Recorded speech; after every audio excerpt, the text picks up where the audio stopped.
one of engineering and technology's premier events, the 2021 IEEE Vision, Innovation, and Challenges Summit and Honor Ceremony offers keynotes delivered by world-class thought leaders and technologists from Amazon, Disney, U.S. Department of Energy, Dolby, and IBM, to name a few.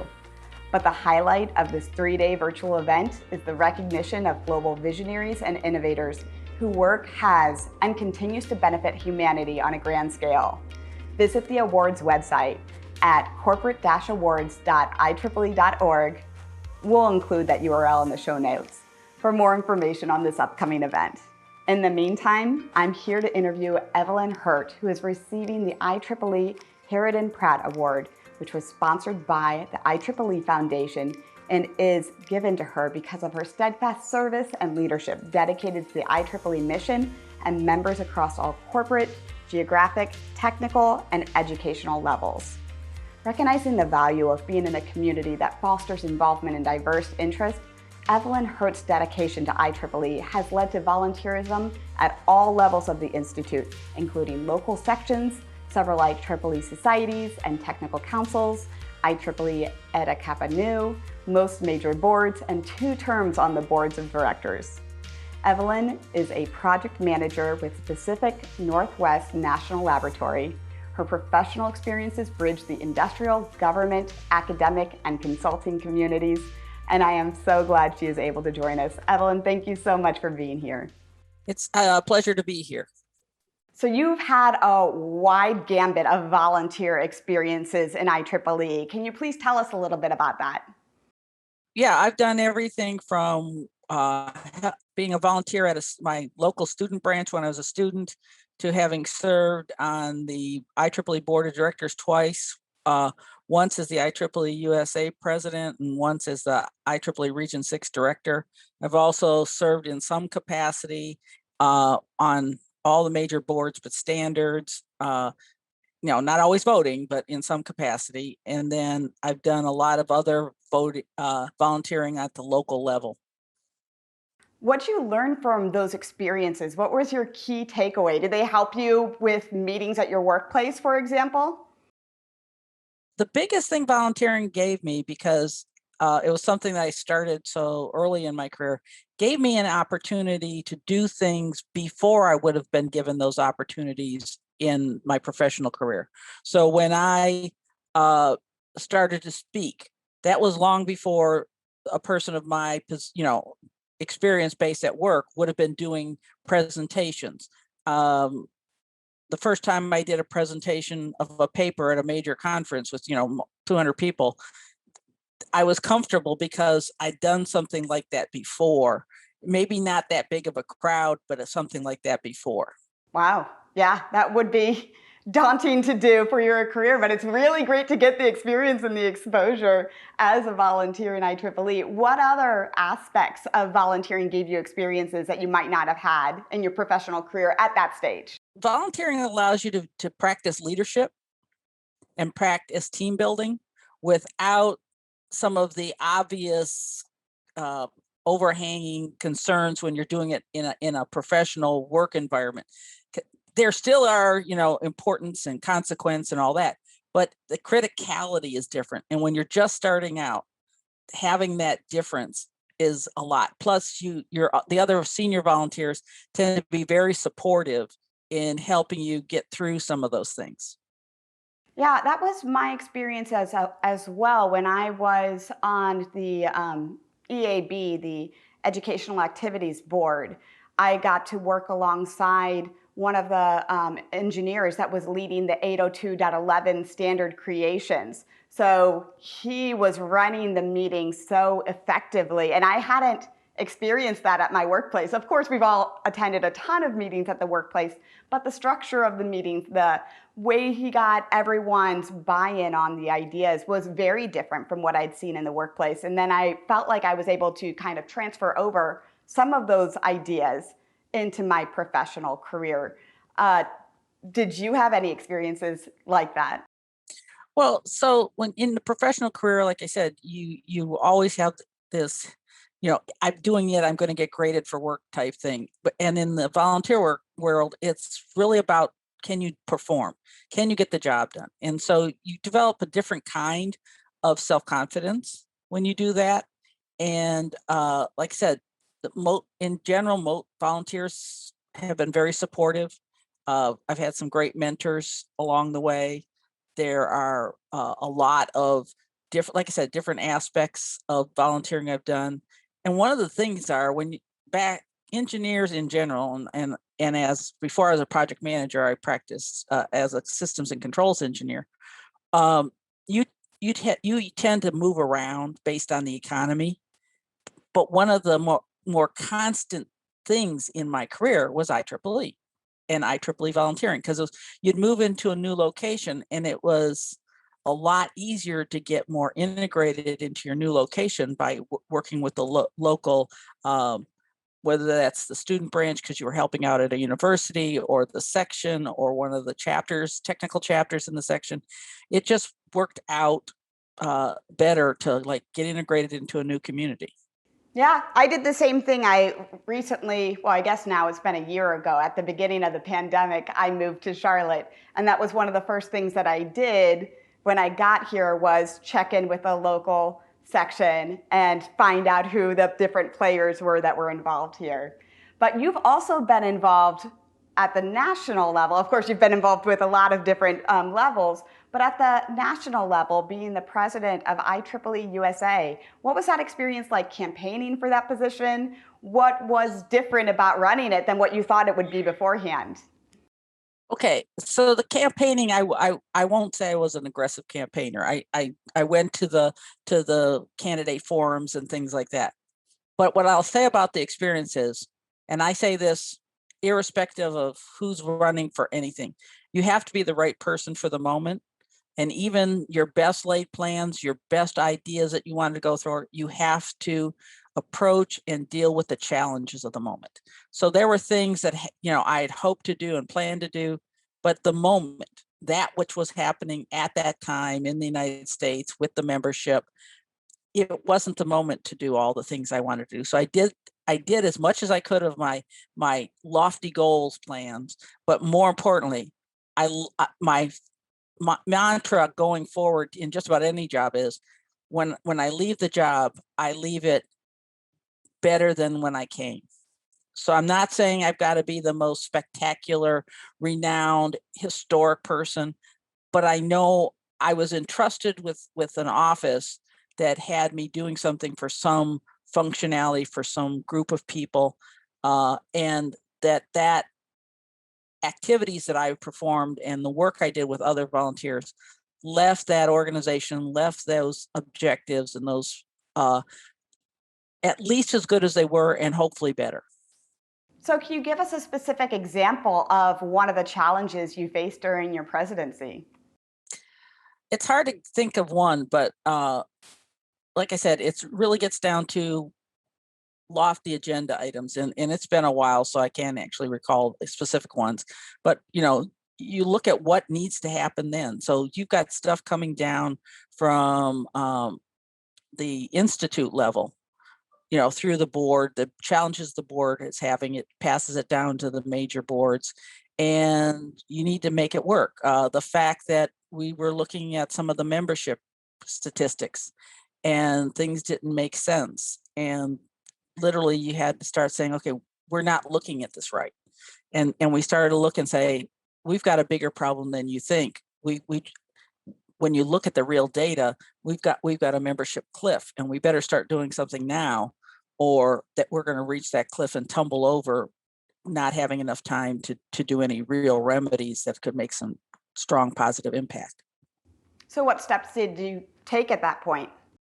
Well, first and foremost, we had to get everybody to recognize that in the United States, we had an aging workforce. And in IEEE, that was even more dramatic, because we weren't getting as many younger members at the time. And part of that had to do with just how professional society membership in general was thought of, both in the professional world and in the academic world. and it had to do with funding. So the funding model for how an individual working for a company, did their company pay for their membership dues for any or one or two or more technical societies. It really got to the point where it became something where you had to add value.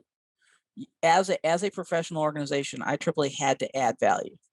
And that's why I emphasize the volunteering and the mentoring, because whether you're an individual or an employer, if I can make you a better candidate for doing things, or I can make you more valuable to the employer because you learn skill sets and actually, or maybe you learn skill sets at work, you got to practice them for the first time in a volunteer environment, which was it may sound odd, but it was a less risky practice than doing it straight for something on your employer, let's say with a big client. The other thing you've got people who in IEEE, when you talk about the IEEE member, the IEEE volunteer, you've got everybody from the sole proprietorship to people running entrepreneurial activities to new startups to mid and large size companies. So those environments are not, they're similar, but they're not identical. And it's interesting to see. So one of the things that IEEE membership and volunteering gets you to is you get to meet people who are in different work environments and than the one you're in. And you may find out that, wow, I'm not having the most fun in my career because I don't see you to fit in. But, I talked to this other person and their job environment, which, like I'm saying, I'm not talking it just because it's company A versus B. I'm talking size. I'm talking focus, technical focus. When, am I in R&D? Am I in just the development side or the research side? Am I in production? All these things. At what point does doing technical management make sense? All these things are factors, and you get to see it. It's not dissimilar to one of the students I was teaching as an adjunct professor, who the class I teach is all the soft skills that ABET requires. And so my classes usually consists of juniors in computer science and seniors in electrical engineering. And one of the juniors was in computer science, and it was the first time she had ever interacted with the electrical engineers.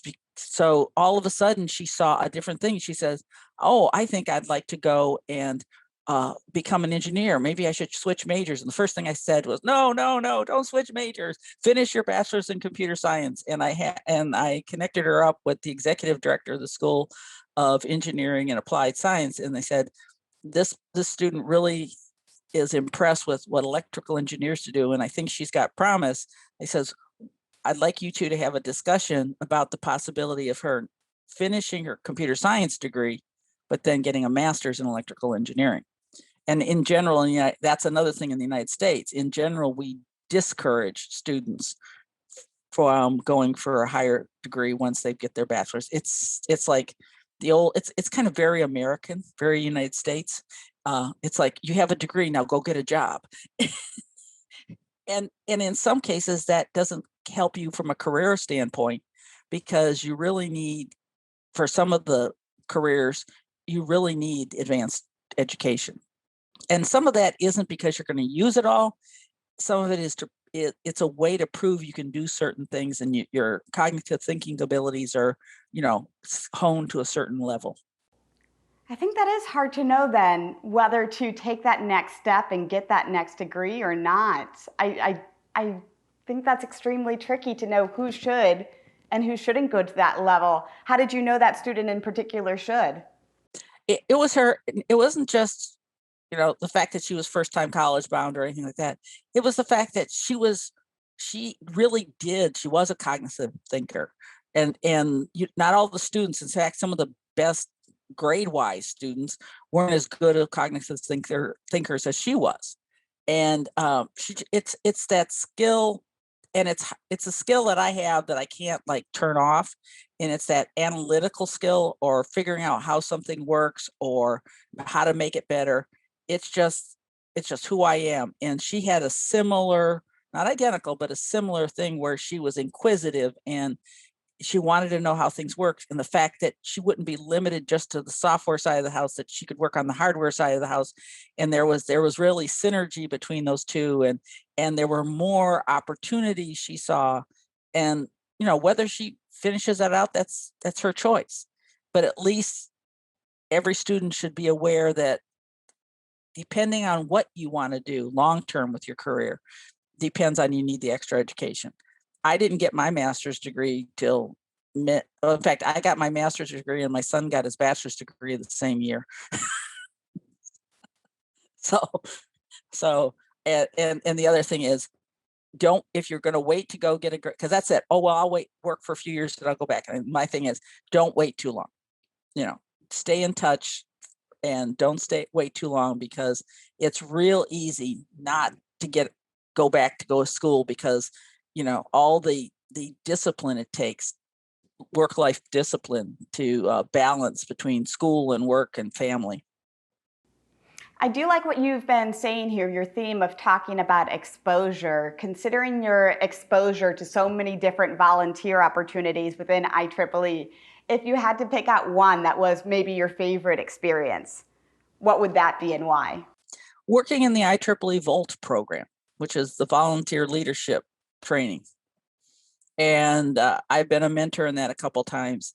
Sometimes my mentees have far outshined anything that I could have imagined. And sometimes, everybody struggles, and because we're doing this as volunteers, even though it's training, and even though IEEE does a great job providing it, it's something where there's got to be some give and take, and it is done and has been done online. So it's not, this was when we were very online pre-COVID. And so, but it makes sense, because the IEEE Volt program is global. And so you may mentor somebody close to you geographically or very far away. And I've done both. And it does a couple different things. Like I said, it's a great opportunity to share and mentor and learn. And keep in mind, not all the Volt students are inexperienced professionals. A lot of times, like I said, this is their opportunity to get some solid leadership training through IEEE, specific to IEEE, because they're thinking of going on to higher volunteer offices. But some of them could be just somebody out of a section or out of a society who showed a lot of promise, and they came in. But yeah, it's a wonderful opportunity, and something that if you're thinking about going, staying in leadership in IEEE or expanding your horizons in IEEE leadership, you should seek out and see what the Volt program and programs like it that IEEE offers from time to time at the different levels have. Wonderful. I hadn't heard of the Volt program, but I'll look it up and find the URL and include that in the show notes below. I am curious, we've talked about different challenges, whether you faced or people you're mentoring have faced. What have you done during a challenging time to make it into a future investment? This is going to sound odd, but one of the first things you have to do, because usually when you're in a challenge, you're not at your high points, you're at your low points, is one, don't get discouraged. And the other one is think in the moment. Sometimes when a challenge is just trying to consume you have to think in the moment, because in the moment you can get through that part. And then you wait for the next moment and you get through that part. In the next moment, you get through that part. And sometimes that helps, because a lot of opportunities, whether we think we are the great planners on the world, no, some opportunities you stumble into. And it's knowing that opportunity is worth your personal investment when you encounter it. And that's kind of hard, because opportunities don't come always when it's most convenient for you. Yes, that has been very true for me as well. Evelyn, thank you so much for everything that you've done for IEEE. If the viewers want to follow your work, what's the best way to do that? Most of my work, because I work in teams, my professional work is really kind of like, you see what my laboratory, Pacific Northwest National Labs, what they're doing. I may not be mentioned, but a project I may be working on is mentioned. In IEEE, I'm in the IEEE Richland section. I try my best to be an on-call mentor. So from a social media point of view, I'm really not on social media, LinkedIn barely, and but the lab is on, and I encourage people to look at that and look at other opportunities at other, that's the one thing that I can actually say that COVID's been a positive impact on the profession. And I hate to put those set of words together, but the fact that employers have all of a sudden had to break their mental lock on if you're not in my geography, I cannot accommodate you. And all of a sudden, where work is going in general is the opportunities. So during COVID, my laboratory had no problem recruiting our interns because we had gone to a work model that would allow us to bring them on board, even if they weren't on, because we weren't on campus. I'm still not on campus on a regular basis. I think since last year, March, I've been on campus twice for less than 4 hours each time. And I have been busy working. And I have to compliment where I work, and I have to compliment others, employers who've done similar, where they've all of a sudden had an aha moment, which happens after every pandemic humanity has ever encountered, and said, wait a minute, we didn't like doing X, whatever X was. Let's talk Zooming and Teams meetings and WebEx and GoToMeet. So I don't give preference to any one vendor. But we didn't necessarily like all those, but having been forced to change, because human beings in general don't like change, there are things we're not going to embrace it for everything when we get the other side of the pandemic, just like changes that were made by humanity in other pandemics, we won't. But one of the things we've learned is it's important to have human contact where you're actually face to face.